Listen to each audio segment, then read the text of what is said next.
عزیز مصر جو مصر کا حاکم تھا، اس نے حضرت یوسف علیہ السلام کو اس بازار سے خرید لیا بطور غلام کے، اور اپنے ہاں پالنا شروع کیا۔ اس وقت وہ بچے تھے، یہاں تک کہ جوان ہو گئے۔ اب وہ جوان ہونے کے جو مراحل ہیں قرآن پاک میں اس کو ذکر نہیں کیا گیا، کیونکہ اس سے کوئی مقصد نہیں تھا۔ جو مقصودی بات ہوتی ہے قرآن پاک سے اس کو ذکر کرتا ہے کہ تمہیں کیا معلوم ہونا چاہیے، تمہیں کس بات سے سبق ملتا ہے، صرف وہ بات ہم تمہیں بتائیں گے۔ تو جوانی تک پہنچنے کے سارے مراحل قرآن نے چھوڑ دیے، بس یہ کہا کہ عزیز مصر نے گھر میں لایا اور ان کو پالنا شروع کیا، یہاں تک کہ وَلَمَّا بَلَغَ أَشُدَّهُ، جب وہ بھرپور جوانی کو پہنچ گئے تو ہم نے ان کو علم اور حکمت عطا کی۔ اور اس وقت پھر ایک جو واقعہ پیش آیا، اس واقعے میں چونکہ عبرت تھی، اس لیے اللہ تعالیٰ نے اس واقعے کو کچھ تفصیل کے ساتھ ذکر فرمایا۔ تو اللہ تعالیٰ نے فرمایا کہ وَرَاوَدَتْهُ الَّتِي هُوَ فِي بَيْتِهَا، کہ عزیز مصر کی بیوی امرأۃ العزیز کہہ کر قرآن پاک میں اس کو ذکر کیا ہے کہ عزیز کی عورت، یعنی عزیز کی بیوی۔ حضرت یوسف علیہ السلام کو چونکہ اللہ تعالیٰ نے بڑا حسن و جمال دیا تھا، آپ صلی اللہ علیہ وسلم معراج پہ تشریف لے گئے، آسمان پر یوسف علیہ السلام سے ملاقات ہوئی، آپ صلی اللہ علیہ وسلم نے فرمایا کہ شطر الحسن، حسن کا آدھا حصہ اللہ تعالیٰ نے حضرت یوسف علیہ السلام کو عطا کیا اور باقی آدھا گویا کہ دوسرے انسانوں کو عطا کیا۔ تو عزیز مصر کی بیوی وہ حضرت یوسف علیہ السلام پر فریفتہ ہو گئی۔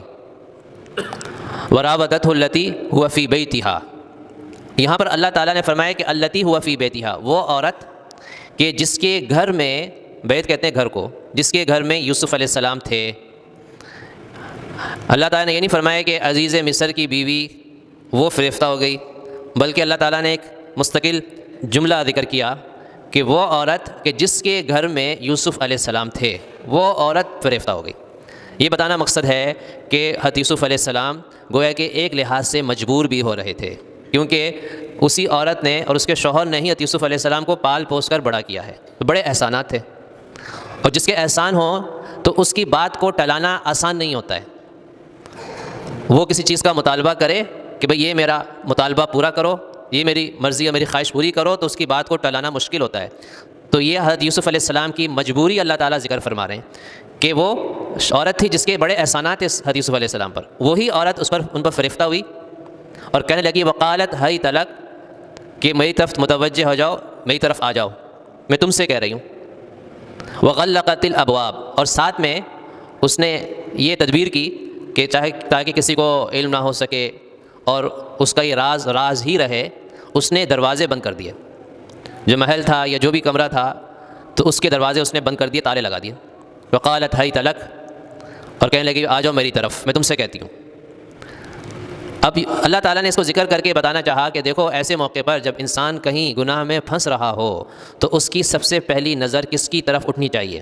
حضرت یوسف علیہ السلام اللہ کے برگزیدہ پیغمبر ہیں، تو اللہ تعالیٰ نے بتایا کہ حضرت یوسف علیہ السلام نے سب سے پہلی بات جو کہی وہ فرمایا کہ قال معاذ اللہ، اللہ کی پناہ، یعنی میں اللہ کی پناہ چاہتا ہوں، گناہ سے بچنا یہ میرے اختیار میں نہیں ہے، انسان کمزور ہے، انسان کو بچاتا صرف اللہ تعالیٰ کی ذات، اللہ تعالیٰ کی ذات ہی بچاتی ہے۔ اس لیے ہم کہتے ہیں لا حول ولا قوت الا باللہ، حدیث میں آتا ہے کہ یہ جنت کے خزانوں میں سے خزانہ ہے، لا حول ولا قوت الا باللہ۔ اس کا مفہوم کیا ہے؟ لا حول یعنی پھرنے کی طاقت نہیں، پھر نہیں سکتا انسان، ولا قوت، اور قوت بھی نہیں ہے اس کو کہ نیکی کرنے کی، گناہ سے پھرنے کی طاقت اور نیکی کرنے کی قوت نہیں ہے مجھ میں، الا باللہ، مگر اللہ کی توفیق سے۔ میں گناہ سے نہیں بچ سکتا جب تک اللہ تعالیٰ کی توفیق حال شامل نہ ہو، میں کوئی نیکی نہیں کر سکتا جب تک اللہ تعالیٰ کی توفیق شامل حال نہ ہو۔ لا حول ولا قوت الا باللہ، اس میں انسان اپنی عاجزی کا اظہار کر رہا ہے، میرے بس کی بات نہیں ہے کسی گناہ سے اپنے آپ کو بچا لوں جب تک اللہ تعالیٰ نہ چاہے، اس کی توفیق نہ ہو۔ تو یوسف علیہ السلام نے بھی سب سے پہلی بات کیا فرمائی؟ معاذ اللہ، اللہ کی پناہ، یعنی اس گناہ سے بچانے والی ذات صرف اور صرف اللہ تعالیٰ کی۔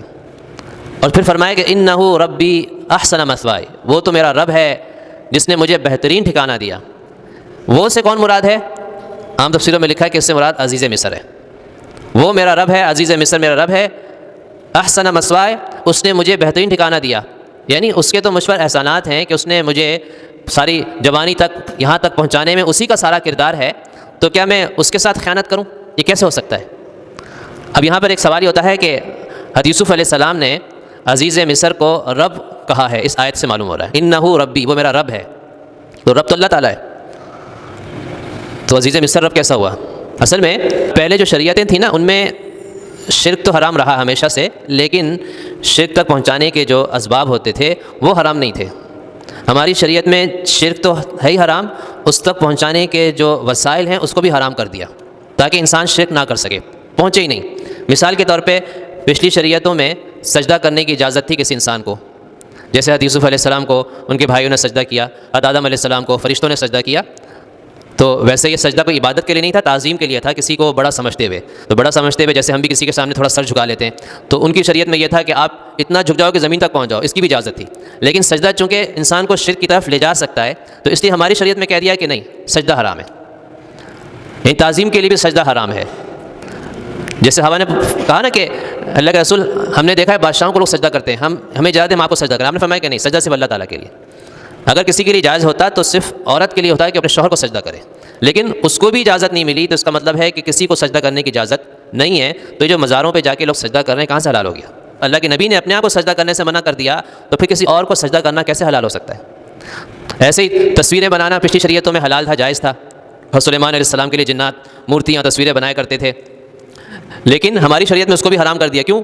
کیونکہ یہی تصویر سازی یا مورتیاں انسان کو شرک میں مبتلا کر سکتی ہیں۔ تو ایسے ہی رب کا مطلب ہوتا ہے پالنے والا، تو ایک عام انسان بھی اس مفہوم میں رب تو ہو سکتا ہے کہ وہ پالنے والا ہے، کوئی کسی کو پالتا ہے، کوئی بڑا بچے کو پالتا ہے، تو اس لحاظ سے رب ہے۔ لیکن رب چونکہ اس میں شبہ تھا کہ یہ اللہ تعالیٰ ہی کے لیے استعمال کیا جائے اور اس کے ذریعے سے انسان شرک میں نہ مبتلا ہو جائے، تو آپ صلی اللہ علیہ وسلم نے پھر ایک موقع پہ فرمایا کہ آج کے بعد کوئی غلام اپنے آقا کو رب کہہ کر نہ پکارے، اور کوئی آقا اپنے غلام کو عبد کہہ کر نہ پکارے۔ یہ دو مخصوص الفاظ ہیں جو اب انسانیت کی طرف نسبت کرنے کی اجازت نہیں ہے۔ جیسے کوئی کہے عبداللہ، اللہ کا بندہ، یہ تو اللہ کا بندہ تو ٹھیک ہے، لیکن کوئی کہتا ہے مثال کے طور پہ عبد محمد یا عبد المصطفیٰ یا عبد احمد، یہ جائز نہیں ہے کہ اب کی نسبت صرف اللہ تعالیٰ کی طرف ہو سکتی، کسی بندے کی طرف نہیں ہو سکتی۔ عبد العلی نام درست ہے کیونکہ علی اللہ تعالیٰ کا بھی نام ہے، اگر وہ اللہ کی نسبت سے نام رکھتا ہے تو ٹھیک ہے، لیکن اس سے مراد اگر حضرت علی رضی اللہ عنہ ہے تو پھر یہ بھی جائز نہیں ہوگا۔ تو اس لیے حضرت یوسف علیہ السلام کی شریعت میں چونکہ اس کی اجازت تھی، اس لیے انہوں نے فرمایا کہ انہ ربی، بے شک وہ میرا رب ہے، احسن مثوائے، یعنی وہ مجھے پالنے والا ہے، عزیز مصر، اس نے بہت بہترین ٹھکانہ دیا۔ بعض مفسرین نے کہا ہے کہ یہاں حضرت یوسف علیہ السلام کی مراد اللہ تعالیٰ کی ذات، اس کا بھی احتمال ہے کہ رب سے مراد اللہ تعالیٰ کی ذات ہو، کہ اللہ تعالیٰ کی ذات میرا رب ہے اور اسی نے مجھے بہترین ٹھکانہ دیا دنیا میں۔ انہ لا یفلح الظالمون، پھر آگے فرمایا کہ ظالم لوگ کبھی کامیاب نہیں ہو سکتے، ایسا ظلم جو کرے گا، زنا کا مرتکب ہوگا، وہ کبھی کامیاب نہیں ہو سکتا۔